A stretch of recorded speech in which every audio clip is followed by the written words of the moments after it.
fam, that's what they call me. Promise that you'll never be lonely. Hello guides, welcome back to my YouTube channel Shikha educational and technical classes. Guides, आज के video में हम पढ़ने वाले हैं infrared spectroscopy, जिसे IR spectroscopy भी कहा जाता है। इस वीडियो को बनाने के लिए किसी फ्रेंड ने मुझे कमेंट किया हुआ था, तो मैंने स्पेशली वीडियो उसी वजह से बनाया है। तो जो ये इस टॉपिक से जो हमारा ये जो यूवी स्पेक्ट्रोस्कोपी चैप्टर है, ये इसी टॉपिक से कम्प्लीट होता है। और यूवी स्पेक्ट्रोस्कोपी की और भी अगर कोई वीडियो आपको चाहिए है तो वो मेरी चैनल की प्लेलिस्ट में आपको मिल जाएगा। अगर नहीं मिलता है तो फिर आप मुझे कमेंट बॉक्स में कमेंट कर दीजिएगा, मैं इस टॉपिक पर वीडियो बना दूंगी। ओके, तो फ्रेंड्स चलिए आज का वीडियो हम स्टार्ट करते हैं। तो आज हम जान लेते हैं इंफ्रारेड स्पेक्ट्रोस्कोपी के बारे में। तो सबसे पहले हम ये जान लेते हैं कि इंफ्रारेड का जो क्षेत्र है वो क्या होता है। ओके, तो सबसे पहले जो इंफ्रारेड का क्षेत्र है हम उसके बारे में जान लेते हैं। तो ये जो दिख रहा है हमें, ये जो विजिबल एरिया है और ये जो आपको दिख रहा है माइक्रोवेव रेडियो, ये जो आपको विजुअल एरिया ये आपको दिखाई पड़ रहा होगा, ये जो है विजुअल एरिया है और ये जो है माइक्रोवेव एरिया है, जिसे सूक्ष्म तरंगे भी कहते हैं। तो इन दोनों के बीच में जो ये आपको दिख रहा है, ये जो आपको इंफ्रारेड एरिया दिख रहा है, तो वो प्रेजेंट होता है। अगर हम बात करें वेवलेंथ की, तो आपको दिखाई पड़ रहा होगा कि इसकी वेवलेंथ जो है वो इंक्रीज होती है। यहाँ से आप देख रहे हैं कि जो इसकी वेवलेंथ हो रही है वो यहाँ से यहाँ पे आके, और जो आईआर की वेवलेंथ है वो इंक्रीज हो रही है। ओके, अगर हम कंपेयर करें इसकी एक्स रेज से और एक्स रेज से इसकी आईआर की कंपेयर करें, तो एक्स रेज का तरंगदैर्घ्य जो है वो हमें कम दिखाई पड़ रहा है और जो आईआर का तरंगदैर्घ्य है गाइड्स वो हमें ज्यादा दिखाई पड़ रहा है। आप आराम से देख सकते हो। और इसकी जो वेवलेंथ होती है उसे हम लैम्डा से प्रेजेंट करते हैं।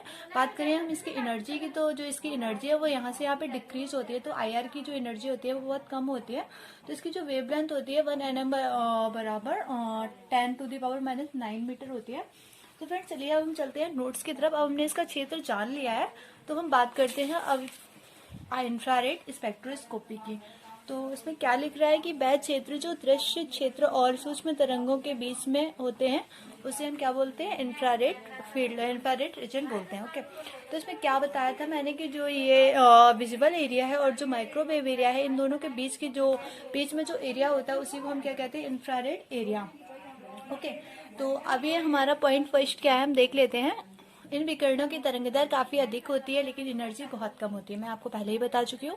इन विकिरणों को जब किसी कंपाउंड में से होकर गुजारा जाता है, इन विकिरणों को जो हम किसी कंपाउंड में से होकर गुजारते हैं, जैसे हमने यूवी स्पेक्ट्रोस्कोपी में देखा था ना कि जब हम किसी कंपाउंड में से होकर गुजारते थे, सेम यही चीज है। तो इंफ्रारेड में भी यही होगा।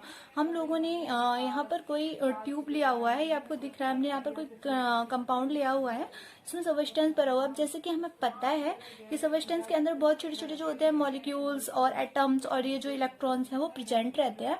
तो यहाँ पर जब हम इंफ्रारेड में से होकर किसी यौगिक को जब ये जो इंफ्रारेड है इसमें से हम होकर किसी यौगिक, जो इंफ्रारेड की जो रेज हैं, हम जब इसको किसी कंपाउंड किसी सब्सटेंस में से होकर गुजारते हैं, तो ये जो कंपाउंड के मॉलिक्यूल हैं तो क्या करते हैं, इसको जो है वो एब्जॉर्ब कर लेते हैं और कुछ रेज जो होती है यहाँ से बाहर, कुछ होते हैं कुछ को जो ये सब्सटेंस है अपने अंदर एब्जॉर्ब कर लेता है और कुछ रेज जो होती है वो यहाँ से बाहर निकल जाती है। ओके, तो यहाँ पर देखो यही बताया है कि यह एक प्रकार का अवशोषण स्पेक्ट्रम है। मतलब ये क्या कर रहा है, ये जो रेज हैं, आईआर रेज है, इनको अपने अंदर जो है वो एब्जॉर्ब कर रहा है और कुछ रेज जो है ये यहाँ से निकल रही है। ओके, इसके बाद कुछ को अवशोषित कर लिया जाता है, शेष भाग को पारगमित कर दिया जाता है। शेष भाग जो ये है आपको दिख रहा है कि शेष भाग कुछ रेज ये हैं जो इनको यहाँ पे कुछ को एब्जॉर्ब कर लेता है और जो कुछ रेज होती है उनको यहाँ से पारगमित ट्रांसफर कर दिया जाता है। ओके, विकिरणों को अवशोषित कर लेते हैं और इसमें विभिन्न प्रकार के कंपन उत्पन्न हो जाते हैं।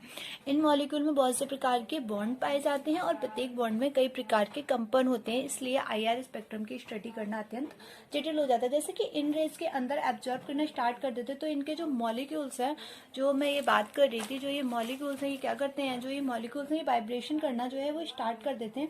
हम लोगों ने यूवी स्पेक्ट्रोस्कोपी में क्या देखा था कि वहां पर जो था इलेक्ट्रॉनिक, जो वहां पर जो था वो इलेक्ट्रॉनिक ट्रांजेक्शन होता था। तब वो जो इलेक्ट्रॉन है वो एनर्जी को ग्रहण करते थे और जो इनका एनर्जी लेवल है वो बढ़ जाता था। जैसे कि अगर उनका एनर्जी, अगर वो निम्न ऊर्जा स्तर में रहते थे तो वो उच्च ऊर्जा स्तर में चले जाते थे। लेकिन यहाँ पर एनर्जी जो है वो कम है, जो IR की एनर्जी होती है वो कम होती है, इसलिए यहाँ पर ट्रांजेक्शन नहीं होगा। लेकिन इनके जो मॉलिक्यूल है, जो ये आपको मॉलिक्यूल्स दिख रहे हैं, ये वाइब्रेट करना स्टार्ट कर देंगे। बहुत सारे वाइब्रेशन का मतलब कंपोनेंट मॉलिक्यूल में पाया जाता है। आगे मैं आपको आप लोगों के लिए इसके और भी वीडियोस बना दूंगी, जिससे आपको पता चल जाएगा कि मतलब इन मॉलिक्यूल्स में जो कंपन होते हैं, जो वाइब्रेशन होते हैं मॉलिक्यूल के अंदर, कितने टाइप के होते हैं, कैसे उत्पन्न होते हैं। ओके, हाँ, सो हम आते हैं अपने नेक्स्ट पॉइंट की तरफ। इंफ्रारेड के अध्ययन के लिए डबल बीम स्पेक्ट्रोमीटर का प्रयुक्त किया जाता है। तो इसके लिए जो हमारा जो ये जो है, इसके लिए तो हमें एक डायग्राम देखना होगा। तो सबसे पहले लेकिन यहाँ पर मैं आपको बताऊंगी कि IR स्पेक्ट्रम का जो स्टडी का अध्ययन हम कैसे कर सकते हैं किसी भी कंपाउंड के लिए। तो अगर हमें IR का देखना है, अध्ययन करना है, तो हम यहाँ पर स्पेक्ट्रोफोटोमीटर का अध्ययन करेंगे। स्पेक्ट्रोफोटोमीटर ये होता है, देख लीजिएगा, स्पेक्ट्रोफोटोमीटर आपको सारा दिखना चाहिए, ये आपको दिख रहा होगा आई थिंक। तो सबसे पहले हमें यहाँ पर जो होता है वो हमें यहाँ पर ग्राफ प्राप्त होता है, जैसे UV स्पेक्ट्रोस्कोपी में प्राप्त होता था। तो IR स्पेक्ट्रोस्कोपी में तो चलिए स्टार्ट करते हैं कि मतलब हम इस डायग्राम से जो कैसे है वो ग्राफ कैसे प्राप्त करेंगे। ठीक है, यहाँ पर हमें क्या दिख रहा है, सबसे पहले तो आप ये पॉइंट देखते हैं, क्या पॉइंट है। इंफ्रारेड क्षेत्र में का अध्ययन करने के लिए डबल बीम स्पेक्ट्रोमीटर का प्रयुक्त किए जाते हैं। इंफ्रारेड स्रोत से पाए जाने वाले रेडिएशन को 2 बराबर किरण पुंजों में बांट दिया जाता है।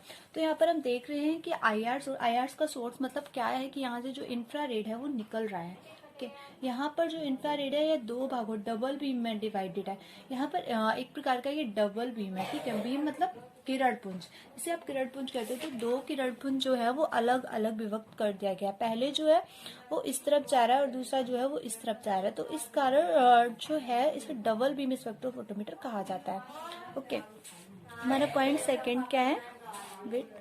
इंफ्रारेड स्रोत से रेडिएशन को 2 बराबर किरण पुंजों में विभक्त कर दिया, मतलब डबल बीम। मैंने आपको बताया था ना, 2 किरण पुंजों में डिवाइड कर दिया जाता है। यहाँ पर 2 सेल है, एक संदर्भ सेल और दूसरा प्रतिदर्श सेल। एक है रेफरेंस सेल और दूसरा है प्रतिदर्श सेल। संदर्भ सेल क्या है, जिसमें विलायक होता है, और प्रतिदर्श सेल क्या है, जिसमें स्पेक्ट्रम होता है। ओके, यहाँ पर आपको 2 सेल दिख रहे हैं, मतलब यहाँ पर आपको एक दिख रहा है संदर्भ सेल, एक दिख रहा है प्रतिदर्श सेल। एक सेल में कंपाउंड भरा हुआ है जिसकी हमें स्टडी करना है IR स्पेक्ट्रम में। ओके, और जिसमें भी कंपाउंड में निकालना है उसे हम इस सेल, जिस भी कंपाउंड को निकालना है, जिस भी कंपाउंड में निकालना है उसे हम इस सेल में रख देंगे। ठीक है, जिस भी कंपाउंड में हमें निकालना है उसे हम इस सेल में रख देंगे, प्रतिदर्श सेल में। संदर्भ सेल में ओनली विलायक भर देंगे। ठीक है, तो उसे हम इस सेल में डाल देते हैं और इस सेल में नॉर्मल कोई भी, जो ये हमारा ऊपर वाला सेल है संदर्भ सेल, इसमें कोई भी नॉर्मल विलायक डाल देते हैं। ओके, विक्रेड इन सेल में नेक्स्ट हमारा पॉइंट क्या है, विक्रेड इन सेल में मिरर से होकर प्रिज्म में प्रवेश करती है और वहां से डिटेक्टर में जाता है और वहां से हमें एक ग्राफ प्राप्त होता है जो रिकॉर्डर में आ जाता है। ओके, तो यहाँ पे क्या बोल रहा है ये हमें देखना है। तो जो ये किरण पुंज है कंपाउंड में से, तो ये जो किरण पुंज कंपाउंड में से होकर गुजरेगा। यहाँ पर जो मिरर रखा हुआ है, ये जो डबल बीम है वो यहाँ से जाती हुई इस प्रिज्म से टकराएगी, तो प्रिज्म से होती हुई इस डिटेक्टर में जाएगी और डिटेक्टर से फिर जो भी ग्राफ प्राप्त होगा वो इस रिकॉर्डर में रिकॉर्ड हो जाएगा। तो जो हमें ग्राफ सबसे पहले जो है वो IR सोर्स यहाँ से गया, फिर ये जो प्रतिदर्श सेल और संदर्भ सेल है इनसे होते हुए मिरर से टकराते हैं, फिर ये प्रिज्म में से जाते हुए डिटेक्टर में जाते हैं, फिर जो हमारा जो ग्राफ प्राप्त होता है वो हमें रिकॉर्डर में प्राप्त हो जाता है। ओके, अब हमारा नेक्स्ट क्या है, हमने ये देख लिया। अब हमारा नेक्स्ट क्या है हम देखते हैं। विद्युत चुंबकीय स्पेक्ट्रम में 0.8 से 20 म्यूएम तरंगदैर्घ्य का क्षेत्र IR क्षेत्र माना जाता है। इस टाइप के जो क्वेश्चन है ये आपके शॉर्ट क्वेश्चन में पूछ लिए जाते हैं। जो ये IR क्षेत्र है कितने से कितना तक का होता है। हमने UV स्पेक्ट्रोस्कोपी में NM जो है पढ़ा हुआ था, लेकिन वेवलेंथ होता था जो उसे हम यहाँ पर क्या है म्यूएम से रिप्रेजेंटेड करते, फिर वहां पर हम NM से रिप्रेजेंटेड करते थे। NM का मतलब क्या होता है, नैनोमीटर। ओके, यहाँ पर हम जो प्रेजेंटेड करेंगे वो म्यूएम से प्रेजेंटेड करेंगे। तो IR का क्षेत्र कितने से कितना है, तो ये देखो आपको दिख रहा है कि जो ये नियर IR है इसका क्षेत्र 0.8 म्यूएम से 2.5 म्यूएम, और ये जो आपको IR दिख रहा है इसका 2.5 से 15 म्यूएम, और ये जो आपको फॉर IR ये पास का है, ये दूर का है। ओके, फॉर IR का जो है वो 50 to 20 म्यूएम। तो IR का क्षेत्र 1 म्यूएम बराबर 10 to the power 3 NM। Okay, तो गाइड्स आज के वीडियो में जो म्यूएम का मतलब है वो माइक्रोमीटर होता है। किसी गाइड्स को किसी को कंफ्यूजन हो तो एनएम का जो मतलब होता है वो नैनोमीटर होता है, और जो म्यूएम होता है जो हम यूवी स्पेक्ट्रोस्कोपी में यूज करते हैं वो होता है एनएम, नैनोमीटर, और जो हम IR स्पेक्ट्रोस्कोपी में यूज करते हैं वो होता है म्यूएम। ओके, तो गाइड्स बहुत सारे लोगों ने मुझे नोट्स के लिए कमेंट किया हुआ था कि मैम मुझे ना नोट्स चाहिए। तो जिन जिन बंदों को नोट्स जिस टॉपिक पर चाहिए मुझे इस वीडियो के कमेंट बॉक्स में कमेंट करके बता देना, मैं उस पर PDF बना के नोट्स आपको शेयर कर दूंगी। Okay so friends, thank for watching. और अगर आपको किसी भी नोट चाहिए B.Ed के, BSc के, तो आपको जिस भी सब्जेक्ट के, जिस भी यूनिट के नोट चाहिए, आप मुझे कमेंट बॉक्स में पूरा कंप्लीटली कमेंट करो, मैं उस पर वीडियोस बना दूंगी। Okay, thanks for watching.